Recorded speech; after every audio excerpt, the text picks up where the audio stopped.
Welcome to Irish Football Weekly, where we talk Notre Dame football here on The Grueling Truth. My name is Josh Benjamin, one of the co-hosts here. My other co-host is Tony Hunter, a former tight end for the Irish teams from 1979 to 1982. He's also drafted in the first round of the 83 draft, 12th overall by the Buffalo Bills. You can also find us on several places, such as our home website, thegruelingtruth.net. You can find us on Stitcher, Spreaker, iTunes, Google Music, iHeartRadio, Spotify, and so much more. So, Tony, my co-host, my main man, how you doing today? I'm doing great, Josh. Doing great. How about yourself? I can't complain, and if I did complain, no one would really care about that. So that's the way it normally works. That's the way it normally works. So we are just going to jump right in and talk about our team this past weekend. They had a so-so performance, to say the best about it. Oh my goodness, Josh! You know what? Everybody's disappointed. They're disappointed, and you know, we had such a great game against Michigan. It was so positive. We ran the football. We ran. We threw it. We played great defense. We looked really good against Michigan, and then we came out, and in that first series, we looked great against Ball State. We scored. Our first time we had the football, we scored, and we really looked like we were about ready to just pick up where we left off from in that Michigan game. But then we just kind of went flat. But you know, I'm looking back on some of my games when that first game of the year is always emotionally a big game, and the second game is always kind of an emotional letdown. You have to work a little harder to get yourself up emotionally for that game. And I think that's kind of what happened to us in that Ball State game.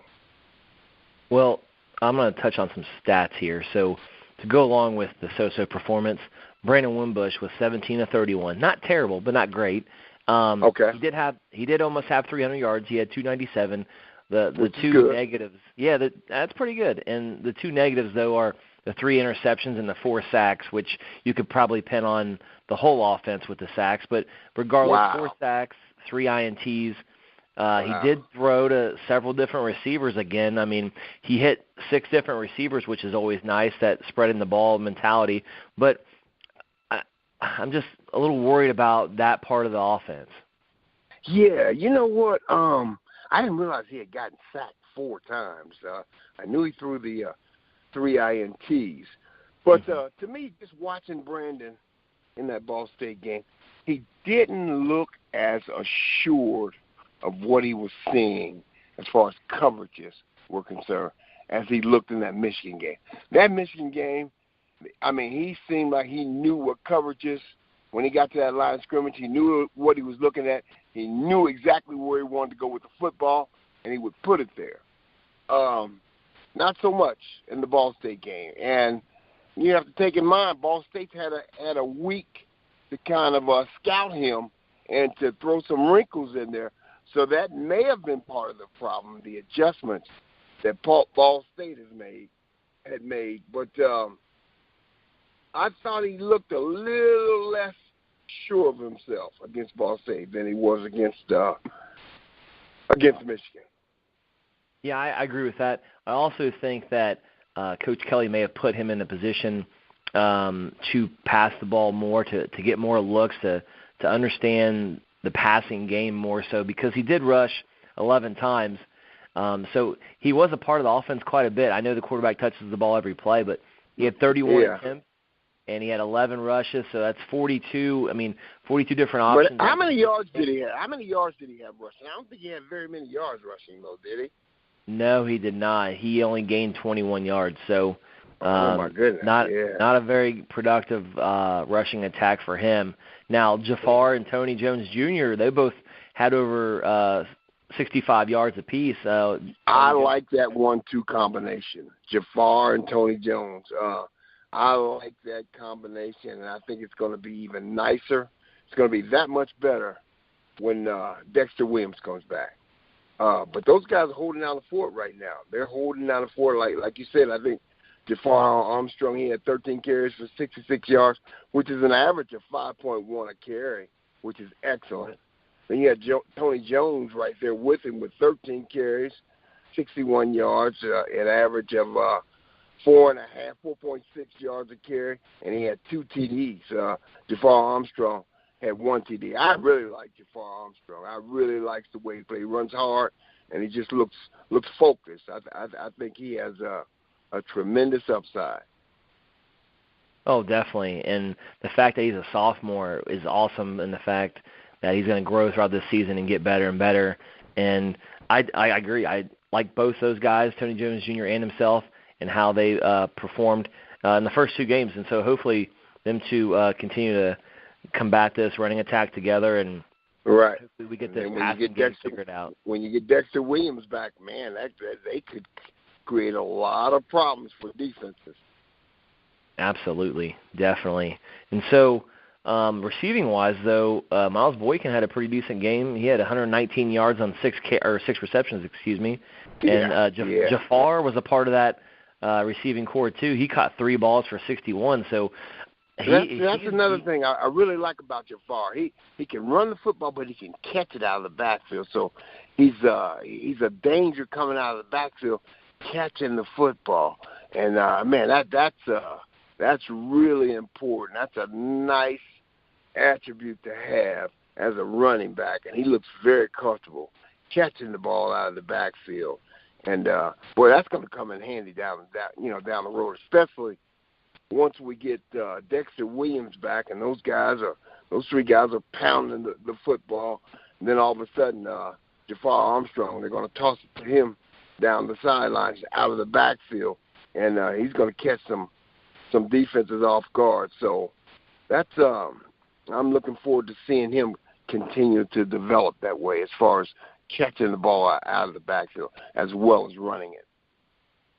He kind of reminds me, I know I'm putting him on a pedestal right now, but the professional running backs Joe Mixon and Le'Veon Bell, those guys can definitely catch the ball in the backfield. They can run downhill. They got the ability to juke and get through holes, and he looks so far like he's able to do all those things right now. So just throwing that out there to all of our listeners that I think he could potentially be a very, very solid player, obviously at the college level, but who knows what will happen here in the next 2.5 years. Oh, yeah. He's, like I said, he's young, and he's putting up some good, consistent numbers right now, and he's showing that he's very versatile, can do a lot of things. So he's going to be pushing for playing time when Dexter comes back, Dexter Williams comes back. So Dexter better come back ready to play because Tony Jones and Jafar Armstrong are holding up there in pretty well. Yeah, definitely. And so I want to jump to the defensive side a little bit just because my guy now, I'm going to call him my guy, Alohi Gilman. He's tied for second this week in tackles. Last week he was third, so he's in the top 3 again. He had 9 total tackles. He had a tackle for loss as well. So he's flying around the ball. I love watching him play. He's so quick, and his instincts are. Who's that again now, Josh? Who's that? Alohi Gilman, the safety. Oh, okay, Gilman. Yeah. He's done an awesome job so far, and he's really proven himself that he can definitely play Notre Dame football together. Kevin Coney had a good game too. He had 10 tackles, 4 assists, and a sack. Yeah, he had a heck of a game as well. And those 2 guys have been really on it defensively, and a tribute to those guys around him too, the corners, of course, and the linebackers and the D linemen in front of Coney. So without them guys, those 2 wouldn't be able to do those things. Yeah, I think our defense, there were some times that we looked a little sketchy on defense, but overall I would say our defense was a positive coming out of that Ball State game. I still think they played some pretty good football. We were inconsistent on offense, and man, it just kind of makes you stand back and say, now where do we go from here offensively? But with Vanderbilt coming in, an SEC team, they're 2-0, and the SEC has like 5 teams in the top 25 right now. You have Alabama at number 1. You have Georgia at number 3. Auburn at number 7. And number 13, LSU at number 16. Mississippi State. And I think Vanderbilt got a few votes to be in the top 25. So, man, we have our hands full with an SEC team coming in here, and we're going to get a chance to see if we're ready to play some playoff football this year. We're going to see if we're actually ready to play. We're still rated number 8 in the country, and there are some people think we may be rated a little high. I don't. But it's time to. This will be a good test for us. This Vanderbilt game. Oh, yeah, absolutely, and I want to jump in on that right now. So, yeah, you mentioned that they're both undefeated, 2-0, coming into Notre Dame Stadium on Saturday to play 2:30 Eastern Time, which will be on NBC Sports, of course. And so this team is led by a quarterback. You might know his last name. His last name is Shermer. He's part of that family that's part of the New York Football Giants. Pat Shermer, that's his son. Kyle Shermer is the quarterback for Vanderbilt. That is correct, yeah. Well, Fritz Shermer, and they're probably related, Fritz Shermer was our defensive coordinator when I was with the Rams. Fritz Shermer. Okay. He was an elderly guy. I mean, he had been in the NFL for years and years and years, but very well-respected defensive coordinator. And I'm sure the other Shermers are probably an offshoot from Fritz Shermer. Yeah, a name like that, I'm sure they're related somehow, some way. But, yeah, Kyle Shermer is their quarterback, and he's been playing really well. He hasn't thrown an interception yet from what I understand, and so he's playing smart football. He's not a guy who likes to throw deep. He can do it, but he doesn't throw deep too much. He likes to hit the intermediate passes, so that linebacking crew led by Coney, and then those guys behind him with led by Gilman might have a good day upon themselves if they play smart football. Oh, yeah. They better be ready because, Vanderbilt, with them being in the SEC, they've got to get some football talent in there in order not to be embarrassed every week when they're playing in such a rugged conference. And so I wouldn't be surprised if Vanderbilt had a few guys that are going to eventually be playing on Sundays in the NFL because you have to have that kind of talent in order to compete in the SEC. So this will be a big test for Notre Dame, and we better be ready to go. And I'm glad it's going to be a big test because I think emotionally we had a letdown against Ball State, but I don't think there's no room for a letdown against Vanderbilt because we know we're going to be playing against a big-time college football program. And it's led by Derek Mason, who's in his 6th year. I could be wrong. 6th year. He's 20-31 overall, so not a great record. But you mentioned how the SEC has been recently for the last decade or two. They've been really basically killing. I mean, just demonstrating the ability to play football really well at a high level against other opponents. So he's a lot of people think it may be the top conference it may be the top college football conference in the country. A lot of people think they are.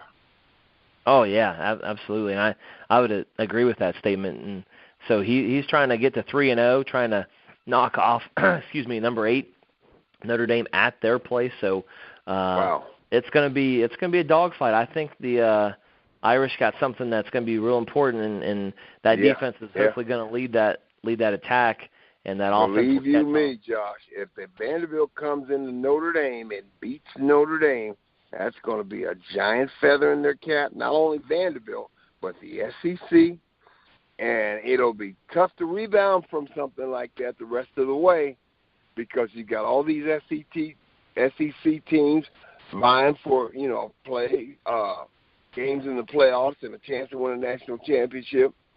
And if you have a Vanderbilt that comes out of the SEC and beats a Notre Dame, that's going to make it tough for us to compete for a national championship. And I think along with that, every game for Coach Kelly is almost a must-win. And I know I said this at the beginning of the season, and I said Coach Kelly's probably on a short leash, and games like this he cannot lose, especially when they have a chance to compete for a national title. So to continue to stay undefeated. Yeah, absolutely. And we do. We're ranked number 8 right now. Again, I was kind of surprised we didn't drop, but we didn't lose. So in the AP poll. We didn't drop. We didn't lose, so we didn't drop. We stayed right there at number 8.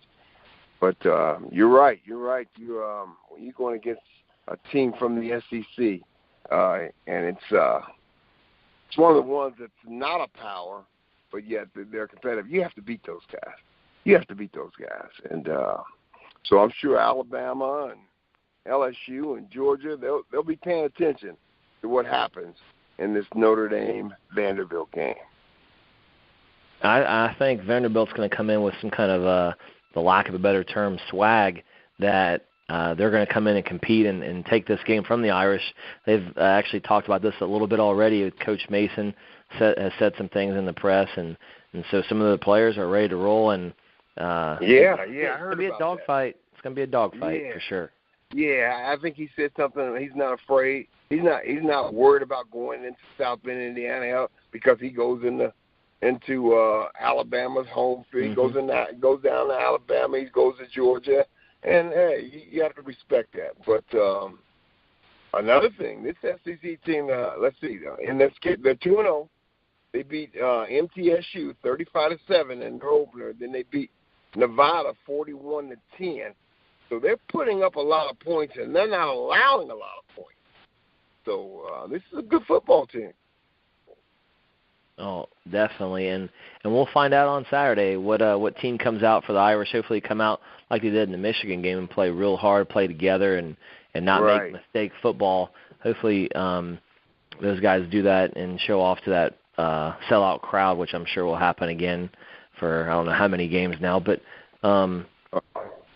I think that I just think that they need to come out and be able to play at a high level and prove to us, the fans, to themselves, to the coaching staff, that hey, we're here for business, because the performance against Ball State isn't going to cut it this week, because that performance, in my opinion, will get them a big L.